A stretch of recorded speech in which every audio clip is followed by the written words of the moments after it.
house stuff, like our house was already at the point of getting finished. Like it was already pretty much almost done already, and the last part was the camera system. So he started setting up the camera system, and yeah, it took him a little while to like get everything situated, but when he finally did, you know, that's when all of those red flags started coming up, when it was just kind of like, hey, well, why didn't you put it under my name? And he was like, I just thought it was a little bit more convenient. So when I told Elises, I was like, okay, well, I've asked him twice already if he could just transfer everything to my name, and he keeps saying like, yeah, but he doesn't do anything about it.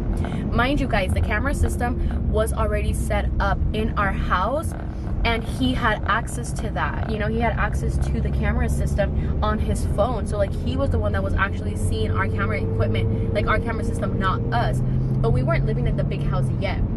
We were still in the little house, so I wasn't too worried about it, and the little house didn't have cameras at the time. So I was like, okay, you know, we're not at the house, it's not like we're doing anything. So when we finally moved into the house and we were living there, he still wouldn't give us the password. Like he just had everything under his name. Like he basically gave me the login, but he had the login too. And then Ulises was like, isn't that a little weird? And then I was like, yeah, it's fucking weird, babe, but I don't know. It was so weird. I was like, but I don't know what to do anymore. Like, how do I, like, what do I do at this point? Like, do I call the cops and be like, hey, you know, like, we're also not confrontational people like that. So it was really hard for us to, like, really just be like, hey, bro, like, you need to fucking stop being a weirdo, you know? Because it wasn't even that I didn't even want to say anything myself. It's like, hey, there's a job that's being done. Let's just let them finish it and then we'll do it. But it got to a point where it was too much. I think one time there was an incident where sometimes he would leave for like a week or 3 days, 4 days, right?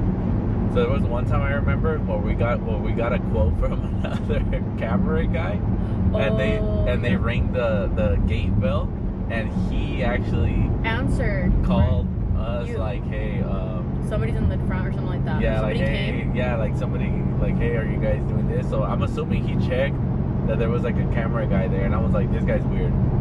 Yeah, I'm like, why is he like watching us, you know? So then honestly guys, at this point I would always feel so uncomfortable, even in my bathroom. We didn't have cameras in any of those places, but I told Elises, I was like, what if he put cameras in our house that we didn't know about, like in our bathrooms or like in our kids' rooms, like stuff like that. Like I don't know, like I want to hope that he wasn't being like that and I was just like jumping into conclusions at this point, because I was just so paranoid, and I'm naturally a paranoid person, so that's why I don't like to let my emotions like dictate how I feel sometimes, because I do tend to like overreact. But once I knew that like I was sharing this with like people, and like I was like, hey, like I don't think this is really like, I don't think this is something that should be happening, they were like, no, you're not fucking crazy. I feel like I always have to go for like a second opinion just to make sure like I'm not fucking crazy, because I be feeling like I'm crazy sometimes, where I be overthinking shit.